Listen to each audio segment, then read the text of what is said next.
Hi everyone, welcome to week 3 of the Pot Holders Galore Crochet-along. This week we are going to be making the ripple effect pot holder, which uses the half double crochet stitch to create lots of texture. As you guys can see, there is a noticeable seam on the back, but I hope you enjoy the pattern anyway. If you are new to the crochet-along, you can find everything you need to know in the description box below. Let's get started.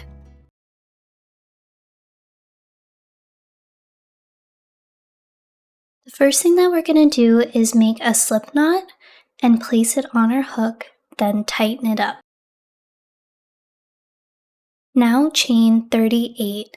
If you'd like to customize the size of your pot holder, you can find instructions for this in the description box below. For round 1, we are going to start by making 2 half double crochets in the second chain from the hook.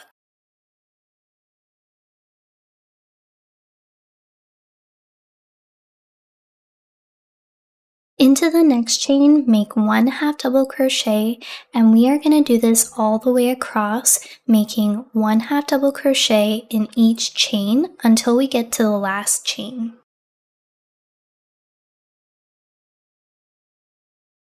Make 3 half double crochets into the last chain, and this makes our first corner.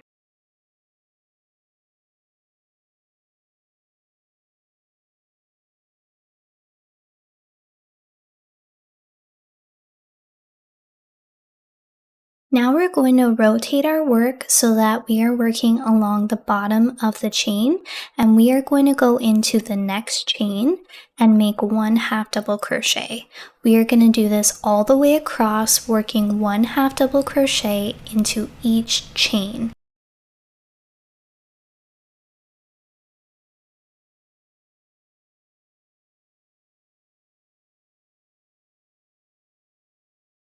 To end the round, we are going to make 1 half double crochet into the first chain of the round. We've already made 2 half double crochets into that chain. That's a total of 3 half double crochet, which completes our corner.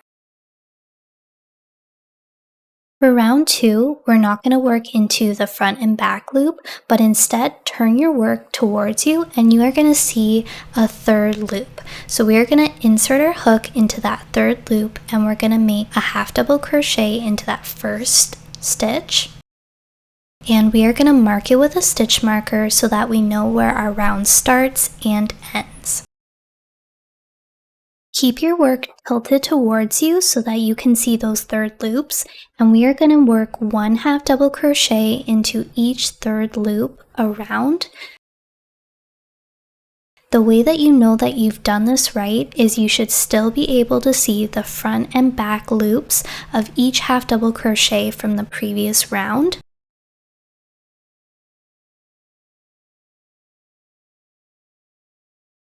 When you get to your first corner, we are going to continue working 1 half double crochet into each third loop around. Your pot holder is going to start to curl in on itself, which is exactly what we want. To end round 2, we are going to make 1 half double crochet into the last third loop of the round. Remove the stitch marker and we are going to make 1 half double crochet into the third loop of the first stitch of the round. Then we are going to remark it with our stitch marker so that we know where round 3 starts and ends, and we are going to continue to make 1 half double crochet in each third loop all the way around. So we're basically doing exactly what we did for round 2.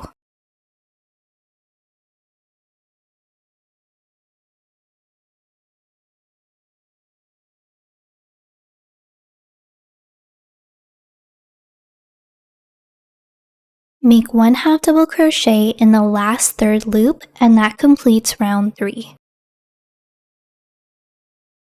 To start round 4, remove your stitch marker and we are going to make a regular half double crochet going into the front and back loops of the first stitch.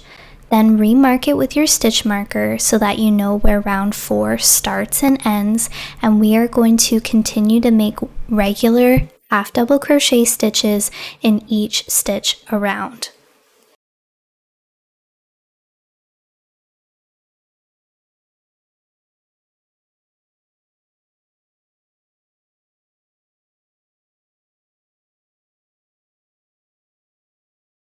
After a few rounds, our pot holder will start to look like a pouch.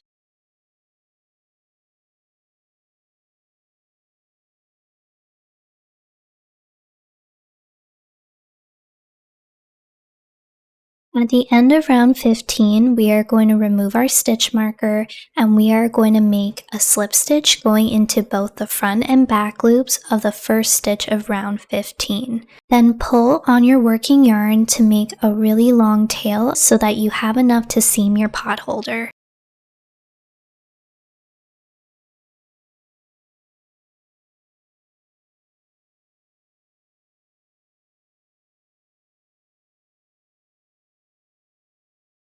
Alright guys, all that is left to do is seam our pot holder and add a chain circle if we would like to hang it. So I'm going to direct you guys to week 1's video tutorial. Our pot holder is seamed the exact same way as the fairy dust pot holder, and there are timestamps in the video to help you find exactly what you need. So that will be linked in the video description below. Thank you guys so much for watching. If you enjoyed this video, please give it a like and let me know in the comments down below how your pot holders turned out. I really hope that you guys enjoyed the pattern. I will see you next week for a brand new pot holder, and I hope you have a wonderful week. Bye.